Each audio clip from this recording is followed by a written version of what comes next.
সবাই পাগল হয়ে গেছে। এখন 10 টাকার যোগ্যতা নাই, লাখ টাকা চেয়ে বসে আছে। জীবনের আর কিছু থাকে কম, বাড়িঘর যা আছে তাতেই চলবো। আমার নতুন বাড়ি লাগবো না। উপকার করছো তার জন্য অসংখ্য ধন্যবাদ।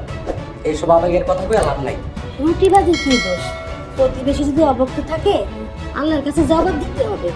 মনের অজান্তে অনেক পাপ করছি, অনেক ভুল করছি। গতকাল রাতে আমার ভুল ভাঙছে। আসসালামু আলাইকুম দর্শক, আশা করি সবাই ভালো আছেন।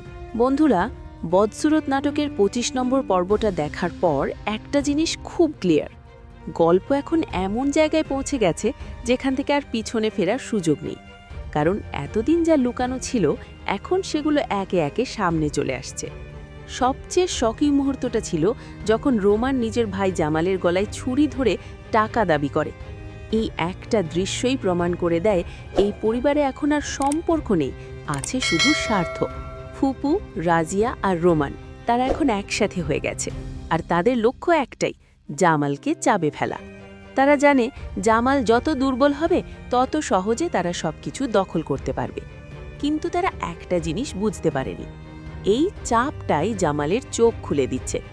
এতদিন যে মানুষটা ভুল মানুষকে বিশ্বাস করেছে সে এখন ধীরে ধীরে সত্যটা বুঝতে শুরু করেছে। আর এখান থেকেই আসতে পারে সবচেয়ে বড় পরিবর্তন।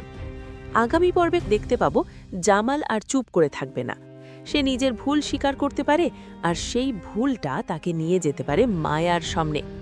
ভাবো একবার, যে মানুষটা একসময় মায়াকে অন্যায়ভাবে বের করে দিয়েছিল সেই মানুষটাই যদি ফিরে গিয়ে বলে আমি ভুল করেছি, মায়া কি তখন তাকে ক্ষমা করবে? এই জায়গাটাই এখন গল্পের সবচেয়ে বড় টান। কারণ মায়া এখন আগের মতো নেই, সে নতুন করে জীবন শুরু করেছে বদরুলের সাথে। তাহলে কি সে অতীতের দিকে ফিরে তাকাবে, নাকি নিজের নতুন জীবনটাই ধরে রাখবে? এদিকে আর একটা দিকও খুব গুরুত্বপূর্ণ, মরিয়ম। সে যেভাবে নিজের ভুল বুঝে সিদ্ধান্ত নিয়েছে এটা তাকে একদম আলাদা জায়গায় নিয়ে গেছে, কিন্তু এই সিদ্ধান্তের একটা বড় মূল্য দিতে হতে পারে। প্রশ্ন হচ্ছে, সে কি এই পরিস্থিতি থেকে বাঁচবে? আর যদি বাঁচে তাহলে কি জামালের বিশ্বাস ফিরে পাবে? অন্যদিকে রোমান আর তার দল এত সহজে থামবে না, বরং তারা আরও চাপ তৈরি করতে পারে, আর সেখান থেকেই পরিস্থিতি আরও খারাপের দিকে যেতে পারে।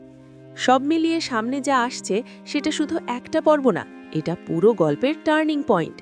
এখন সবচেয়ে বড় প্রশ্নগুলো, জামাল কি সত্যি বদলাবে? মায়া কি তাকে আরেকটা সুযোগ দেবে? আর এই পরিবার, এটা কি টিকে থাকবে? তো তোমাদের কি মনে হয়, মায়া কি অতীত ভুলে সামনে এগোবে, নাকি পুরনো সম্পর্ককে আর কোনো সুযোগ দেবে না? কমেন্টে অবশ্যই জানাও। আর এমন আপডেট পেতে চ্যানেলটা সাবস্ক্রাইব করে সাথেই থাকো। ধন্যবাদ।